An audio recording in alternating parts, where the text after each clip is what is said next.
Okay, so a couple of years ago, I got the OnePlus 9 Pro and I made a bunch of videos about this particular smartphone, and I've been highlighting some of its incredible features. And this was, again, like a couple of years ago. And today, when I look at the competition, other brands, and even newer versions of the OnePlus, I still have to say that the OnePlus 9 Pro is remarkable in certain things. Still to this day, it's even better than some of the OnePlus 10, 11, and 12. So in 2024, is this still a good smartphone to purchase? The answer is yes. And let me explain why. So obviously, the market is very big and people have very different needs. And so I'm just going to give you my personal preference here, if you will, when it comes to smartphones. So my daily driver is an iPhone. I'm just an iPhone type of person. Apple fanboy, whatever you want to call it. I just prefer iPhones. But this is my fun phone, okay? The OnePlus 9 Pro is my super fun phone, and I want to explain why. It's got a couple technical features that is unheard of in all smartphone cameras, okay?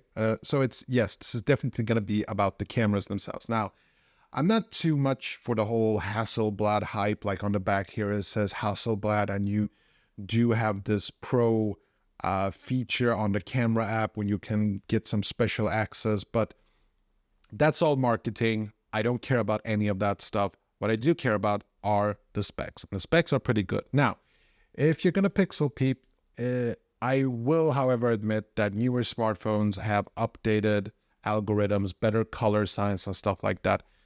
But there are a couple of things that the OnePlus 9 Pro has that is just stellar. So the first thing being, this records in up to 8K. Now, a lot of smartphones have these. Some of you might be rocking a Samsung Galaxy S24 Ultra and you're saying, hey, the S24 Ultra has 8K, but it does not have 8K on the ultra wide. There's no other smartphone that has this feature unless you look at your newer OnePlus smartphones, okay? But the OnePlus 9 Pro, you can shoot in 8K on the regular wide lens and the ultra wide lens. That is huge. Second thing, it has 4K 120 FPS slow motion, which is, in other words, for those who are not that technical, it's basically slow motion and high quality. And it is high quality. I've done a bunch of tests. I compared this to GoPros and other smartphones. This one is just really good. It's not as good as a full frame camera, obviously, but it is pretty nice and sharp. Okay, and it actually performs well even in low light situations, which is crazy because slow motion usually never shoots amazingly in low light. Now, there is one more thing that this has that no other smartphone has, and that is it's got the, and no, that's not true. Actually, there are a couple of brands that do have this. What I'm talking about is when you're taking photos, this will take 50 megapixel photos on the main camera sensor.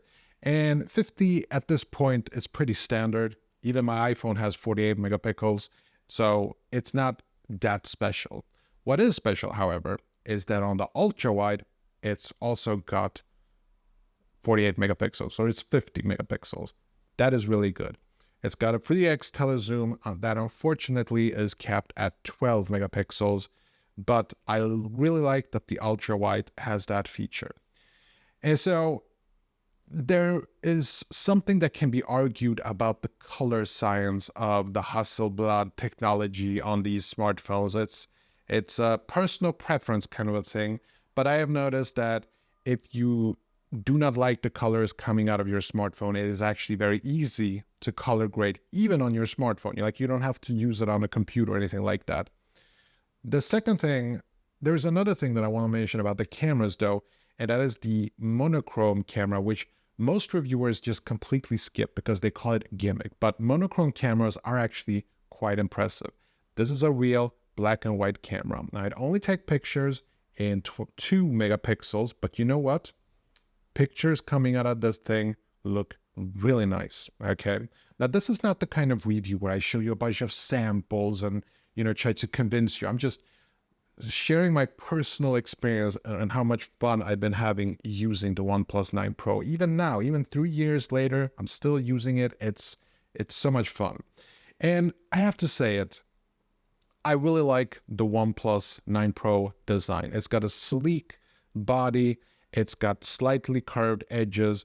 It's got bezel-less top and bottom. I like that a lot.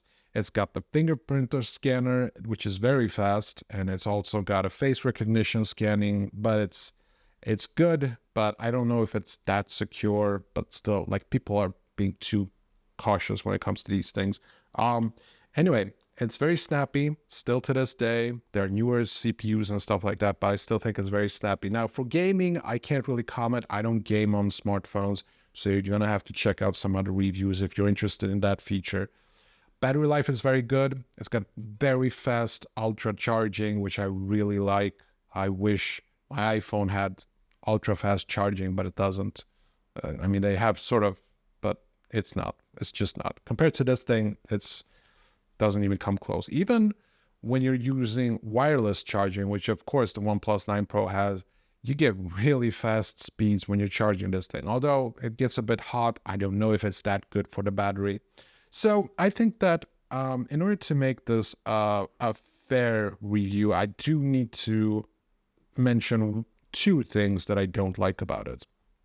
The one thing is that when I'm in my menu system and I swipe from left to right, I get this sort of news page, and there is no way to remove this. You're stuck with this. There is no way to remove it, and I just think it's annoying. It's one of those things where you think, I wish I have a Pixel phone, because that is just annoying. Okay, the second thing I don't like about it is that there is no way possible to connect an external microphone to this thing if you're recording a video. Like, I'm a vlogger, I make videos online, so for me, it's actually very important. So if I want good audio quality, I will just have to record the audio separately using like a Zoom H1, or even record the audio on my iPhone, but it's just annoying that I can't plug in a USB-C microphone on the OnePlus 9 Pro. Just silly. Oh, and there is one more thing, and this is something that I mentioned at the beginning of this video, things that this one has that is, for some reason, just removed in newer OnePlus smartphones. And it's the smartphone, the slow motion capabilities of this thing. I think that on the OnePlus 10 Pro, it was still there, but then on the 12, they just removed some slow motion features, probably because they thought that nobody was using it. But I'm still going to say it that I personally do use slow motion. It's a bit of a gimmicky, fun thing. It's fun to throw things into the water and just film in slow motion. So they've removed a bunch of features like that in the latest one. So this is a good complete package. I really recommend it. Still in 2024, I think it's a great smartphone. It's really that simple. Okay, that's all I have for today. Hope you enjoyed this video, and hopefully I'll see you in the next one. Take care. Bye.